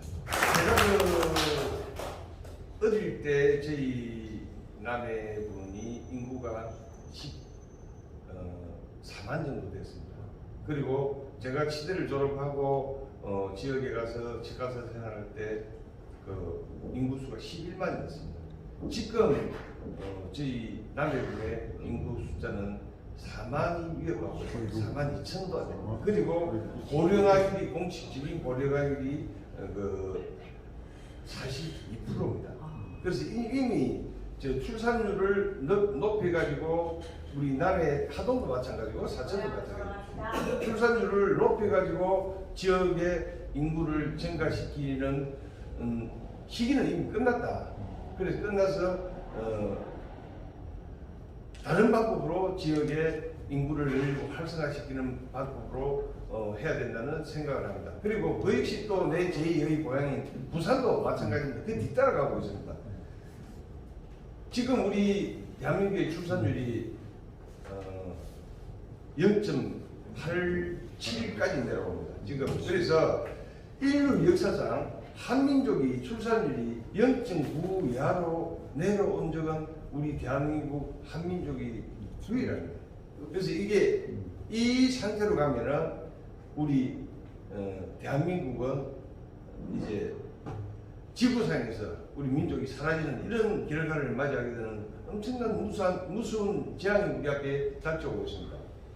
그러면 그게 왜 그럴까에 대한 원인을 알아야 되고 그 원인을 알아야 우리가 솔루션 해법이 만들어지는 것으로 생각해서 나는 여러 가지를 많이 관찰해봤습니다. 지금 우리 대한민국의 인구의 거의 한 45% 정도가 수도권에 살고 있습니다. 서울, 경기도. 그리고 그 대신 수도권의 면적은 우리 대한민국 국토 면적의 10%도 채 되지도 않습니다. 저 역시도 저희 자식들이 아들 한 명 있고 딸 한 명 있는데 두 명 다 서울에 가서 거주하다가 우리 아들은 다행히 졸업을 하고 와서 저랑 같이 이제 근무를 하고 있는데 저 녀석도 남에서 치과사 생활을 하고 부산으로 가겠다면 서울은 가지 마라 하니까 부산으로 가겠답니다. 그래서 이렇게 우리 지방이 소멸이 되어 가고 있는데 그 원인은 수도권 집중 때문에 그럽니다. 모든 경제, 문화, 사회, 인프라가 수도권으로 집중되어 있습니다. 그러면 정치인들이 전부 다 수도권에서 거주하기 때문에 그래요. 전 문재인 정권이 나라를 얼마나 피폐하게 만들고 파괴시키냐는 것은 수도권 사람들보다도 지방에 있는 사람은 더 잘합니다. 최저임금 올리라지 저는 직원이 한 5명 있습니다만 최저임금을 갑자기 8,540원 그때 60원으로 올리나요? 올리니까 이제 우리가 주던 직원들 급료가 갑자기 한 20% 30% 뛰는 거예요. 뛰면은 우리 남해군의 GRDP가 지방 소득이 GDP 대한민국 GDP가 35,000불 6,000불로 하면은 지방에 있는 GRDP는 남해 같은 경우에는 2만 불이 안 돼요. 한 6,000불 7,000불 됩니다. 그러면은 그 반밖에 안 되는 지역에 서울 수도권 기준으로 똑같이 최저임금을 적용시키다 보니까 지방은 그냥 그 빈사 상태로 가만히 없어지고 있습니다.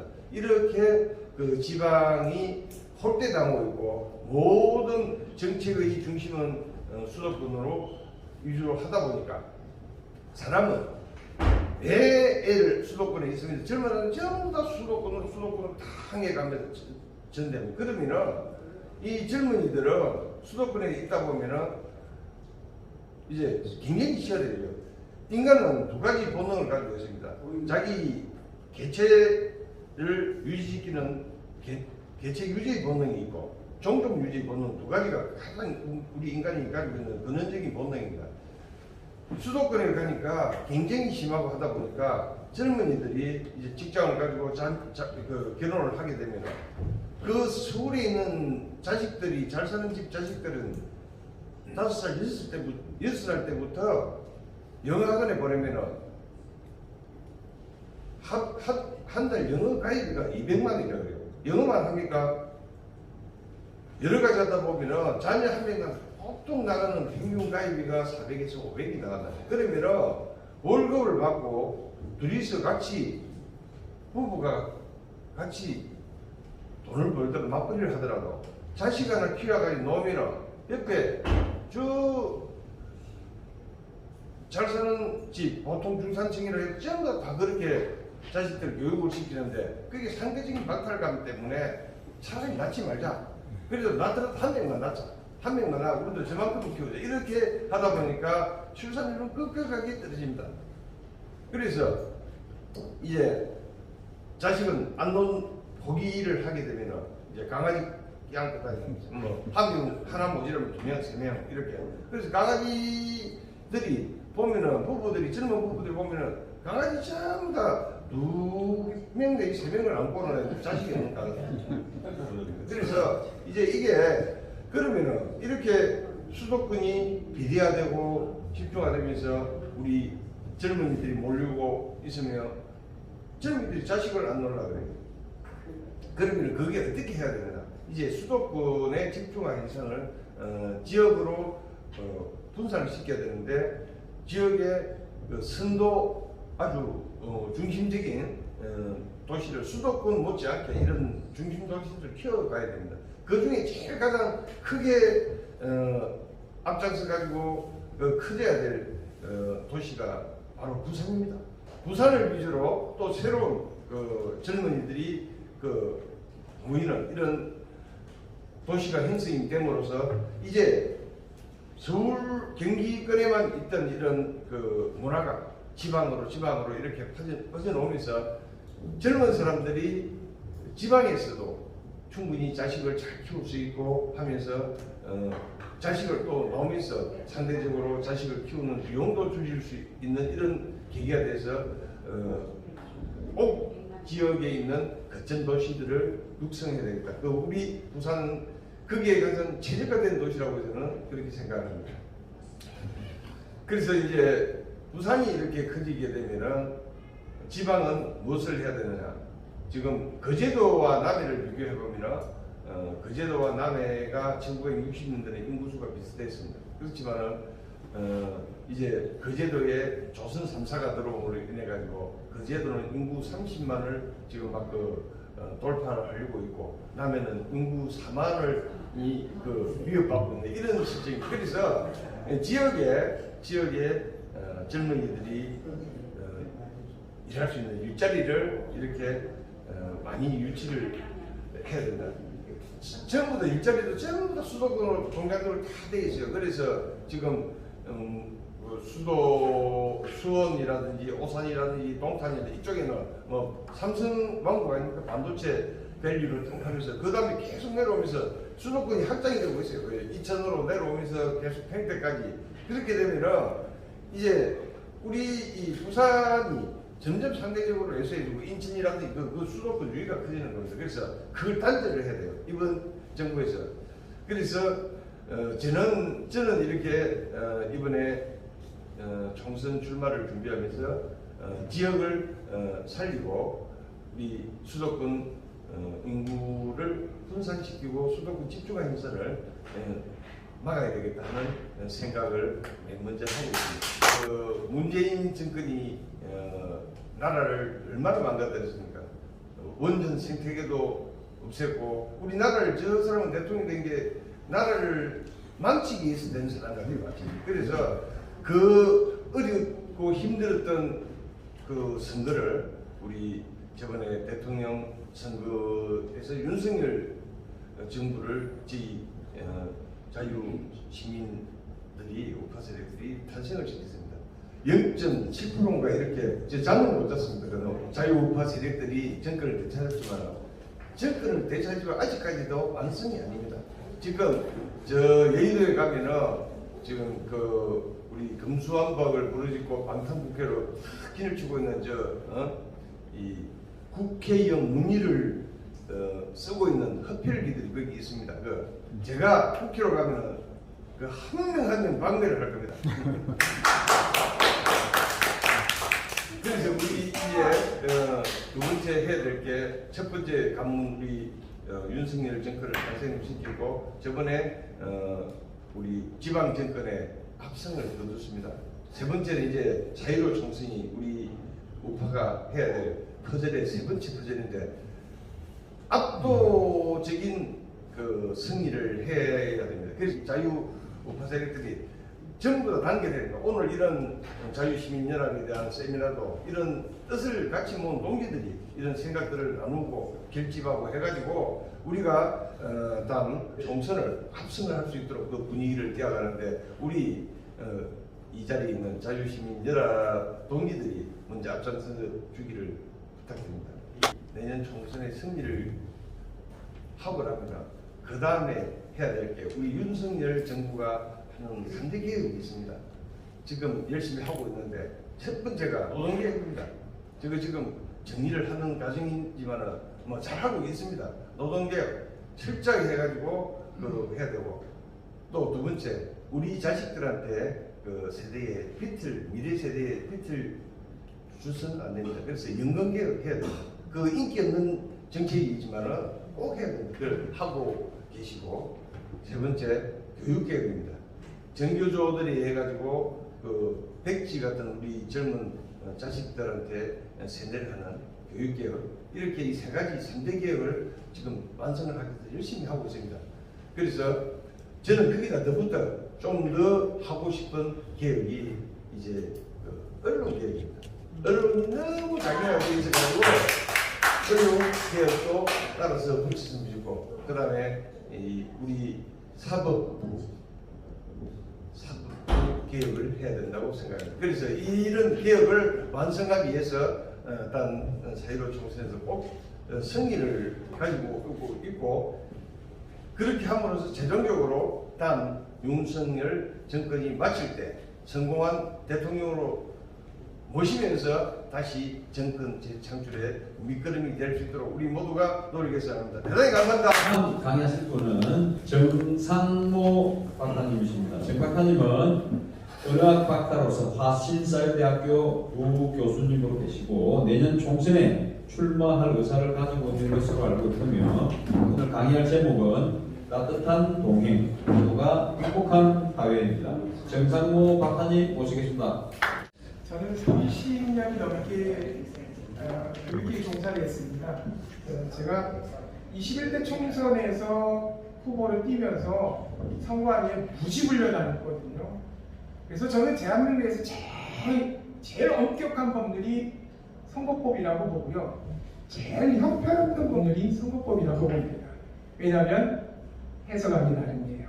저는 내년 21대 총선에 출마를 분명히 선언을 하고 준비를 하고 있기 때문에 대단히 완고법을 써서 돌아서 애를 걸어야 됩니다. 저는 화신사회대학교의 온라인처장을 맡고 있고요. 부산대에서 이제 문학박사, 영어 전공이고요. 부산시민교육개발원 원장을 맡고 있습니다. 2022년 6월 1일 지방선거 개표 상황이 일어나고 있었던 상황입니다. 그때 저는 교육계에 계속 이렇게 종사했던 사람으로서 깜깜이 교육정책이라든지 기울어진 교육정책이라든지 이런 것들 때문에 더 이상은 실명을 거론하지 않겠습니다. 김땡땡 교육감님이 하시면은 큰일 나겠다라는 생각 때문에 하땡땡 교육감님 돌아갑니다. 하땡땡 교육감님의 대외협력 총괄 본부장을 맡았습니다. 그래서 그 마지막 정말 근소한 차로 이기셨죠. 그래서 새벽 2시, 3시까지 결국엔 뒤집어지는 거 보고서 식당에 가서 간단하게 식사를 하고 집으로 들어간 기억이 아직도 생생합니다. 그래서 7월 1일이면 이제 취임한 지 1년이 되시죠. 그래서 현재도 그 교육정책에 관련해서 정무적인 부분을 여러 가지 연구를 하고 계속해서 조언을 하고 또 바로 잡아 나가고 있습니다. 이 장면 기억나십니까? 2022년 8월 25일 최태열 대표님을 위시해서 여러 회원님들께서 자유시민연합을 창립했습니다. 제가 너무나도 영광스럽게 자유시민연합에 초청을 받아서 발표를 하게 됐습니다. 근데 제가 왜 이렇게 영광스럽다라고 말씀을 드리냐면 대한민국 지금 선거거든요. 완전히 기울어진 상황에서 선거를 실시합니다. 현역 의원들은 모든 걸 다 가지고 모든 혜택을 다 누리면서 선거운동을 할 수 있습니다. 불체포 특권이라든지 면책 특권이라든지 모든 걸 이용해서 자기 소신을 언제든지 어디서든지 또 의정 발표라고 해서 어디서든지 밝힙니다.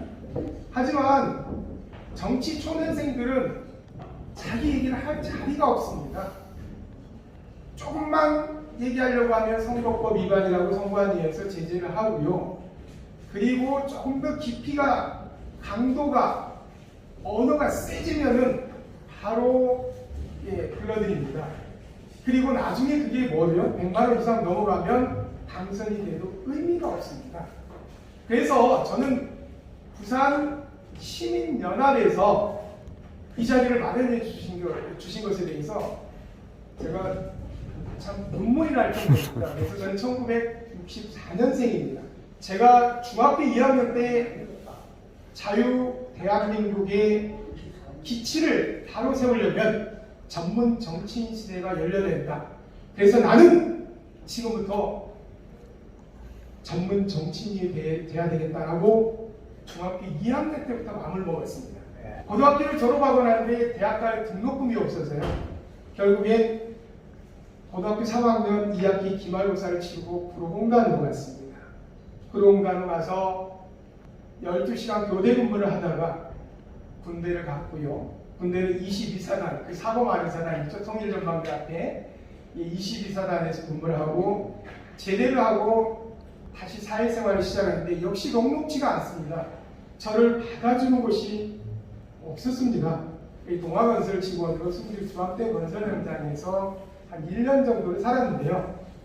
그 시골에서 살다 보니까 제가 어렸을 때 중학교 2학년 때 꿈꿨던 대한민국 자유민주주의 국가를 올바르게 세우기 위해서는 전문 정치인 시대를 열어야 된다고 생각을 했는데 도대체 미치겠습니다. 그래서 소장님께 말씀드리고 다시 서울로 올라갔습니다. 서울 올라갔는데 또 반겨주는 사람이 있습니까? 없습니다. 그래서 시흥시 말고요. 구로구 시흥동이라는 동네가 있어요. 구로구 시흥동에서 거기 가면 석수역 앞에 중앙철제상가라고 있습니다. 이 중앙철제상가에서 흔히 말하는 철로가다를 한 5년 했습니다. 철판 자르고 접고 프레스하고 용접하고 그래서 그런 세월을 5년 동안 하고 나니까 복귀다시 아시죠? 전문 용어 써서 죄송합니다. 서울에 저를 반겨주는 사람은 아무도 없었습니다.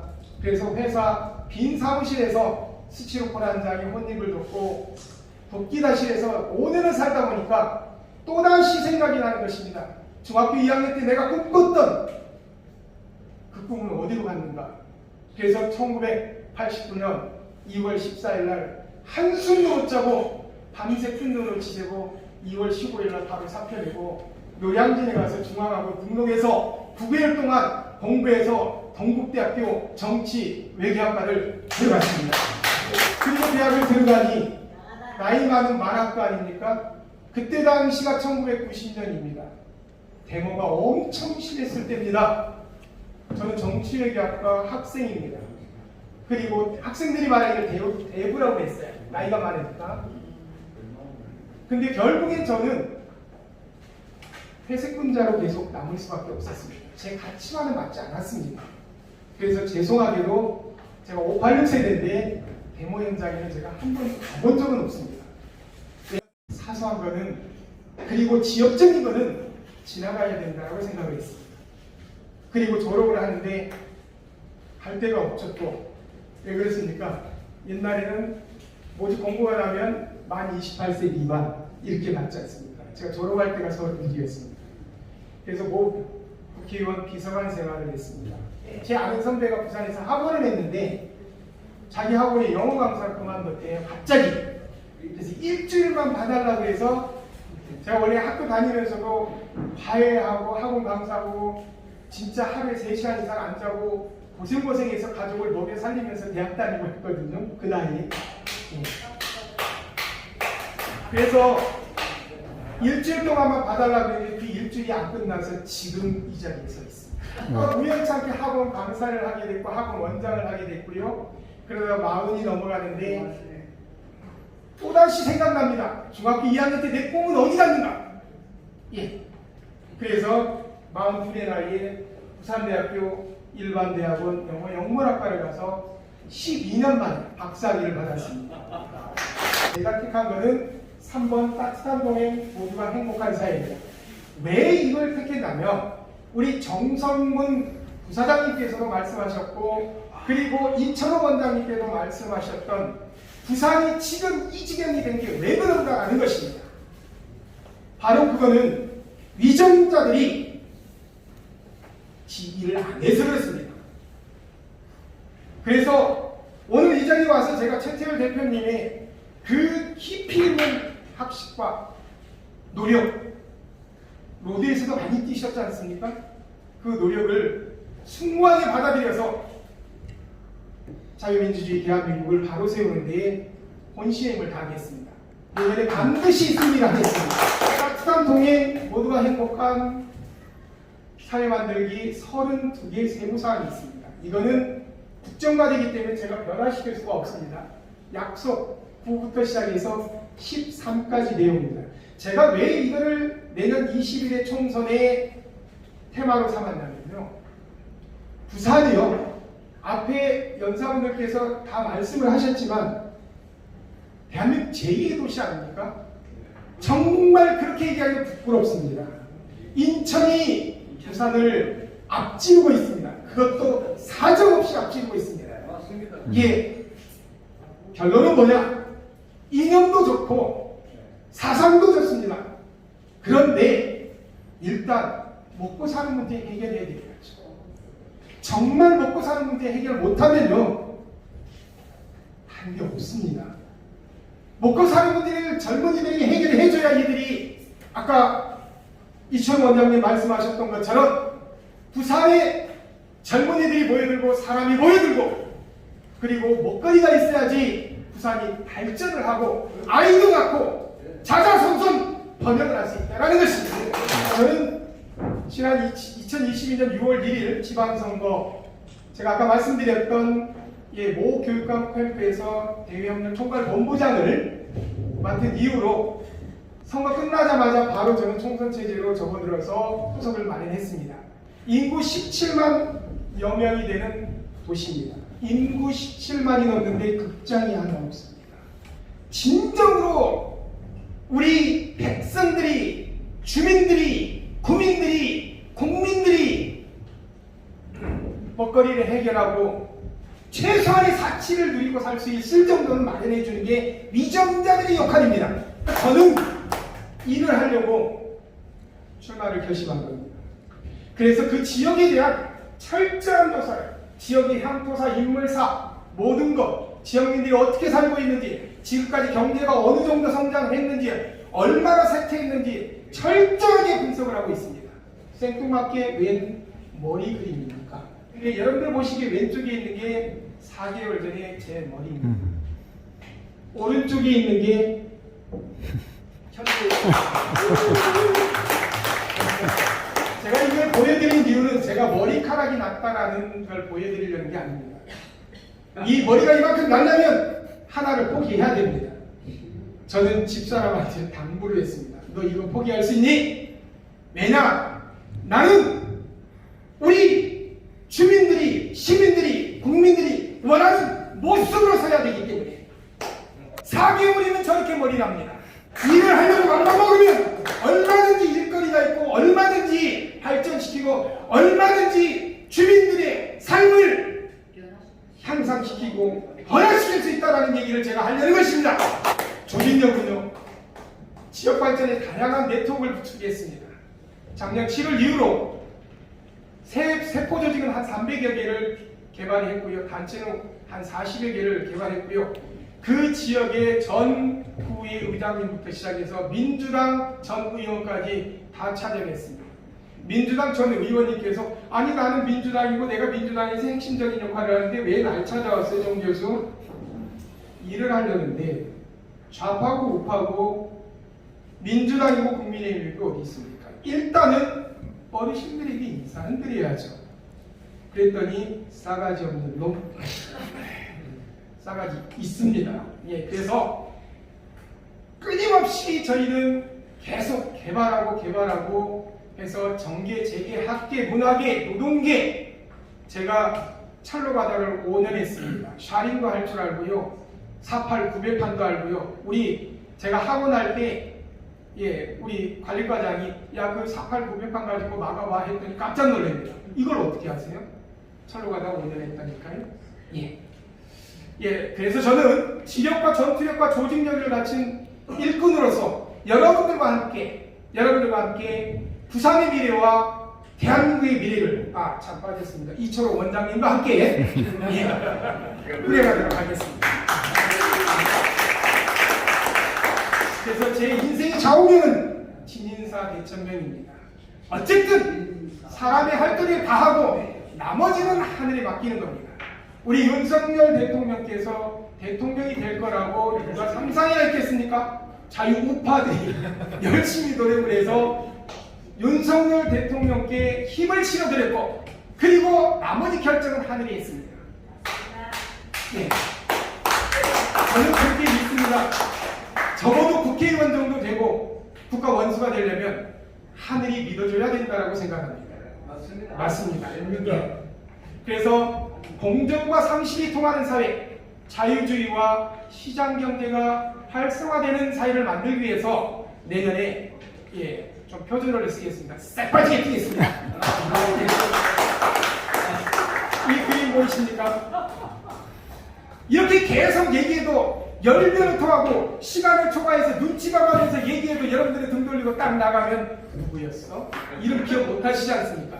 이 무슨 그림입니까? 상모입니다. 상모 돌리기죠. 네. 상모 돌리기 아시죠? 네. 예, 3발짜리, 6발짜리처럼 12발짜리 상모입니다. 국악할 때 정말 공중부양을 하듯이 막 돌려드리는 것. 제 이름이 정상모입니다. 상모 돌려주시기 바랍니다. 지금 돌려주시면 여러분들 위해서 권위적이 가리지 않고 열심히 뛰어가면서 여러분들과 함께 자유, 민주주의, 대한민국을 건설하는데 쎄빠지게 뛰겠습니다. 감사합니다.